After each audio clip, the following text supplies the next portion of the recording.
From Bias to Equality podcast is brought to you by the CEO Magazine, Holman Webb Lawyers, and B2Buy. Hello, and welcome to my podcast, From Bias to Equality. I'm your host, Sandra D'Souza. Thank you for joining us. Today, we are going to have a conversation with Yaky Yanay. He is the CEO and President of Pluri since 2019. He served in a variety of executive positions in Pluri since 2006, including Chief Financial Officer, Chief Operating Officer, and Executive Vice President. Yaky is the former co-chairman and current board member of Israel Advanced Technology Industries, also known as IATI, which is the largest umbrella organization representing Israel's life science and high-tech industries. Yaky founded over the years several activities and organizations to promote and support the Israeli life science industry. Pluri, a Nasdaq-listed company, is pushing the boundaries of science and engineering to create cell-based products for commercial use and is pioneering a biotech revolution that promotes global well-being and sustainability. The company's technology platform, a patented and validated state-of-the-art 3D cell expansion system, advances novel cell-based solutions for a range of initiatives, from medicine and climate change to food scarcity, animal cruelty, and beyond. Pluri currently operates in the field of regenerative medicine, food tech, and biologics, and aims to establish partnerships that leverage the company's 3D cell-based technology to additional industries that require effective mass cell production. Hi, Yaky. Thank you so much for joining us here on the podcast today. Hi, Sandra. Thank you for having me. I really appreciate you joining us, and it was just great. I always like to read out the bio and the company so that the listeners can quickly understand your background, your very impressive background, as well as what the company is trying to achieve. And by doing that, so I can go straight into my favorite part of the podcast, talking about gender equality. But before we do that, and even though I know I've done like the bio and the company, I really like you to share your career journey to how is it like, how it got you to where you are now and that journey of what you've achieved so far. It's the question is very relevant also for the philosophy and gender equity, because my career started in a little bit strange way, getting me to Pluri. I actually have a financial background. I'm a CPA by training. I did work for a few years for my government and then for Ernst & Young, auditing in Tel Aviv. And after Ernst & Young, I was working for the high-tech industry, working with, especially in machine vision companies like Elbit Vision System. And then at a certain point in my life, I saw a graph, a simple graph on the internet, like you see on a daily basis. But this graph actually changed the course of my career and the way that eventually brought me to Pluri. That was the graph that showing the change in life expectancy of humanity life expectancy in the last 150 years. And I was shocked. I mean, I saw the numbers and I just couldn't believe it. It was a simple graph, but basically showed that humanity has doubled its life expectancy in the last 150 years, doubled from 45 in average to over 80. And it also indicated that that phenomenon will continue. And when I saw this graph, I said, oh, I don't believe it. And I was reading into the material. And this is the time, at the moment, that I decided that I have to be part of the life science industry in order to make sure that we will be able to continue to treat our elderly and patient with dignity and respect. So I have a very specific point in time that made me eventually come into this industry. Being part of Pluri, initially as a CFO, but in the last few years as a CEO of the company, and also being very active in the life science industry in Israel. I can see that also with your involvement outside of Pluri as well. So I guess now the meaty questions, so to speak, is that the company qualifies for Elect Stars. Can you tell us, I guess, with our criteria, And obviously, I know the background of this, but I'd just really like to hear it in your own words. So, in terms of the qualifier, because you have at least one woman CEO or CFO, the four criteria: one woman board chair, 25% on board, 25% on senior leadership. We only say that at least 3 out of 4 is what really matters, because we don't expect every company to have a woman board chair. But what would be good, why, it is actually why this all started is because when we did our research, less than 5% of companies have achieved these criteria, and Pluri is one of those less than 5%. So tell us a little bit more about the people that are in these criteria that I'm talking about. I believe it's critically important to have these criteria that we'll be able to measure ourselves. With Pluri, we are meeting 3 of the 4 criteria, but of course, that's something that can always increase or decrease, because this is a viable, vivid company. We do have a CFO woman. We do have the 25% in the board of directors. We actually used to have more, but at this specific time, it's only 25%.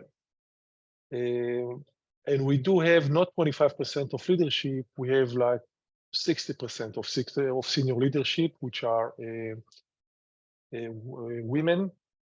And that's something which is based on this criteria, but at Pluri, we breathe and believe in gender equity. So not necessarily following specific rules and criteria. This is the way that we are behaving or making our business with full gender equity.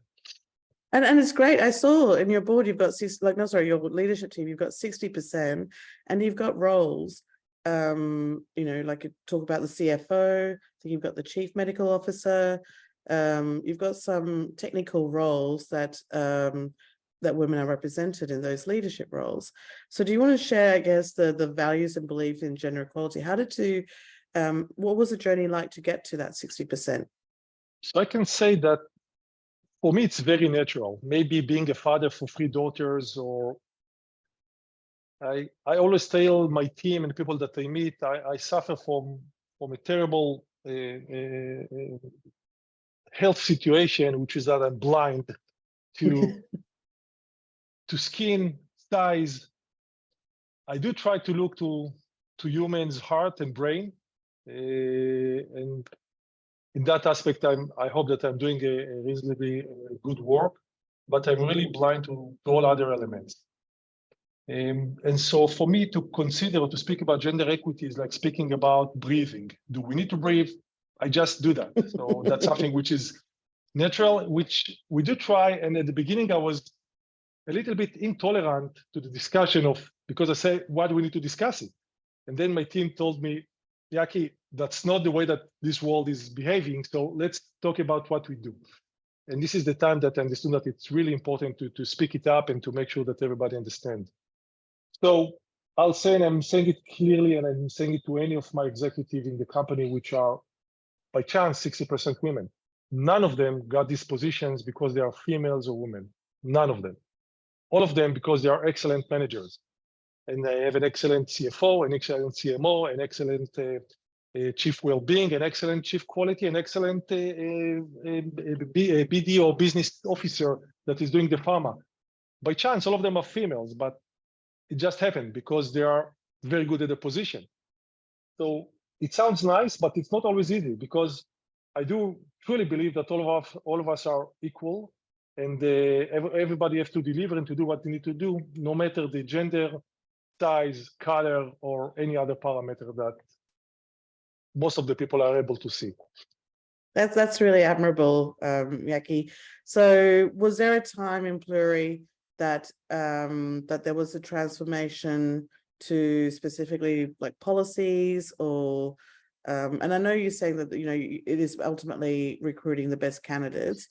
I guess I'm trying to find out whether that there was any initiatives or a change that needed, or has it always been like this even before you started?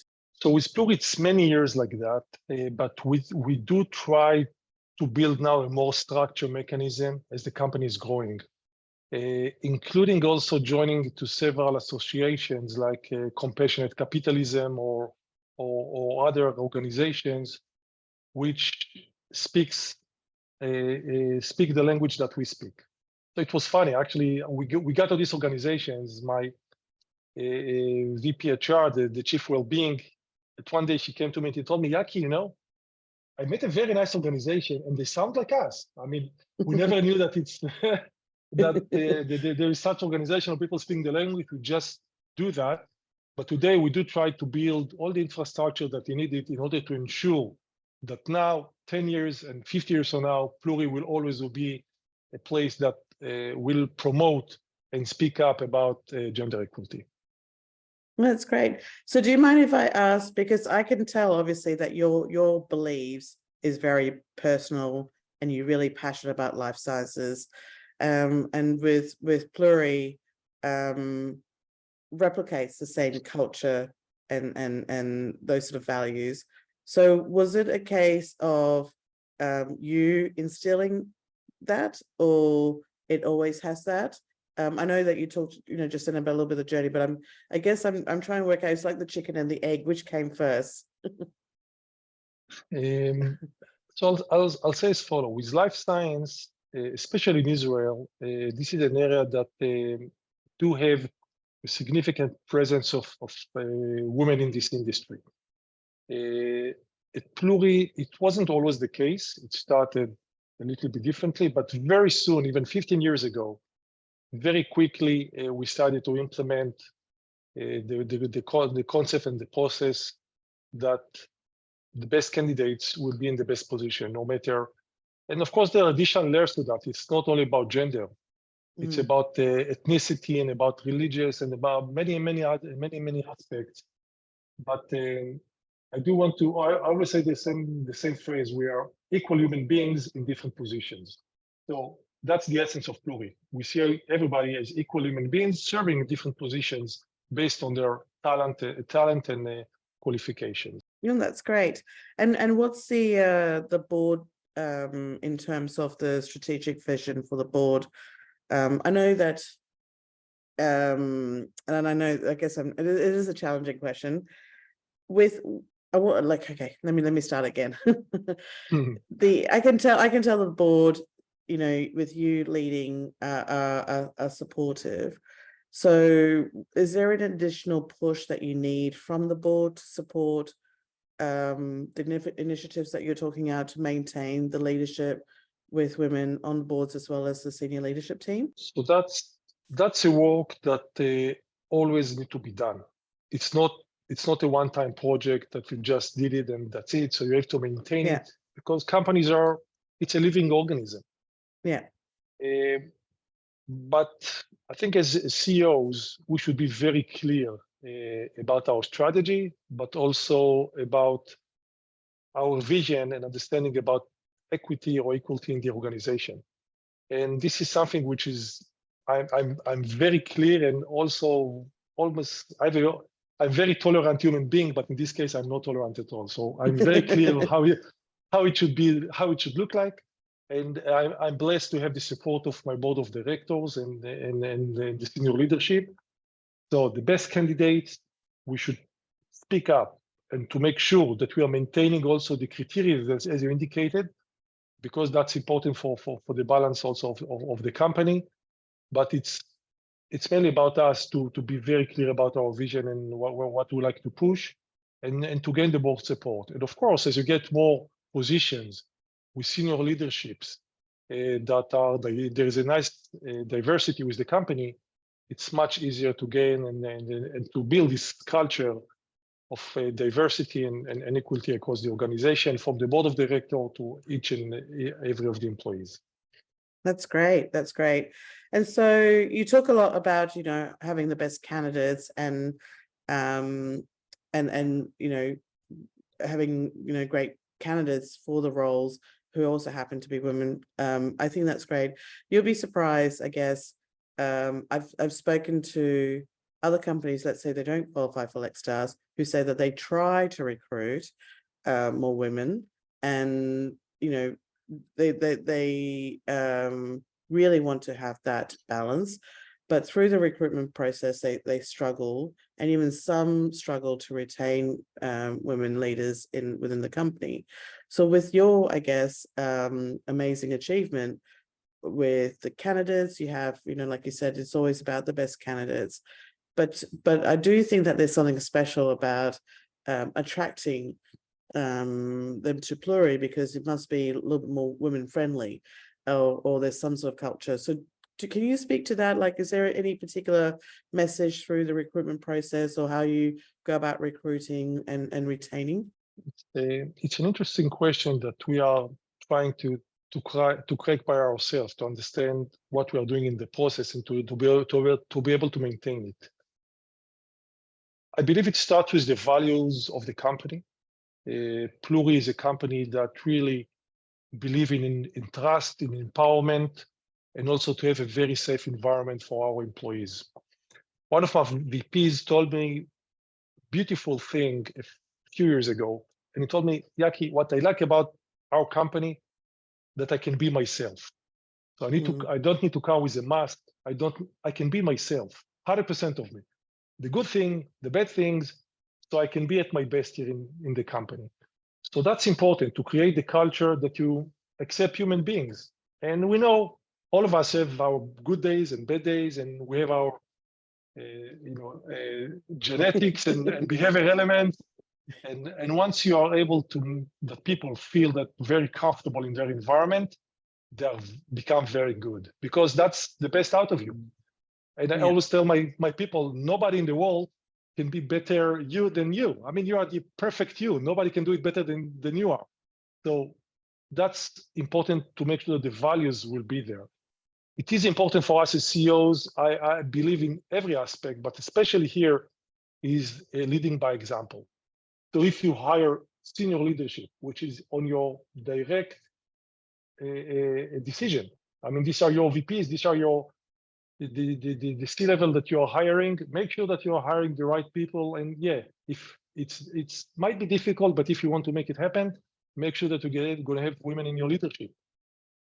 I'm sure that they will be very helpful in hiring other employees, and that's a process. It's not a one-time project. You have to work in that, and you have to live that. But the top-down approach, in my opinion, is critical. And people are smart. I always say you cannot bluff in that case. So you need. That's very true. You need to walk the walk. You just cannot talk the talk, and to come with nice flyers. And so if you're walking, the people will see that. People will appreciate that, and people will follow that. And it's not only about gender. It's about diversity and equality across the organization. And human beings are much more than, there's many, many differences, not only the gender. That's fantastic. And I guess, that really, you talk about the values and your beliefs and your leadership style, I believe definitely helps in bringing that equality into your organization.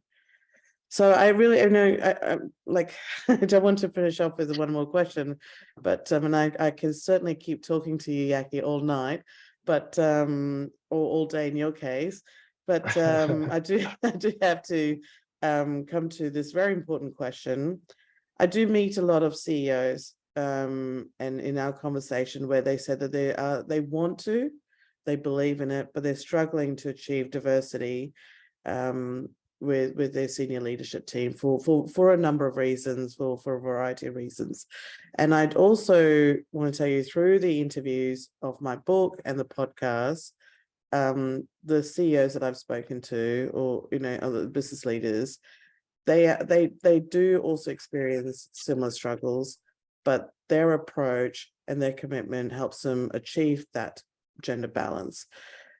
Seeing that you have achieved that and you are achieving that, and I know it's fluid, it could change, but you can maintain that percentage. Do you want to just share, what is your advice to other CEOs who are struggling and want to do what you're doing when it comes to gender equality? First of all, we need to be very determined. I think that's the case. if you decided that this is what you want to achieve, we know that, like any other element in our strategy, it requires the attention, the patient, and the persistent. Just make sure that you're coming with very clear messaging and line. For me, maybe it was an easy call because Pluri, we're working with sales, with placenta sales. So that's something that is in the genetic of the company to understand that, of course, women are a big part of our, from raw material to management team. So that's something which is, this is all around us. But as I said, it's about making the decision from top down.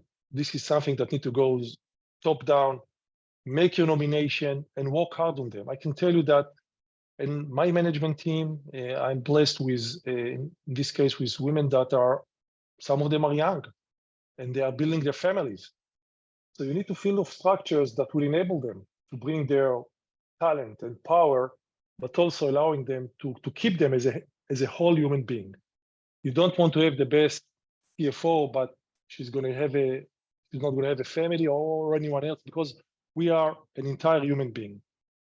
So make sure that you are building the infrastructure and building the organization that will enable also to enable them to work and to make the progress and to be really on the leadership positions with the other requirements that they have.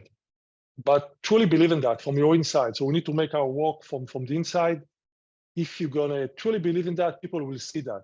Make your nominations, and then the magic start. And it's gonna be inside the organization. It's not gonna happen overnight, but I'm very confident that it's gonna happen if we're gonna have the commitment for that. That's great. I think you're very spot on, Yaky.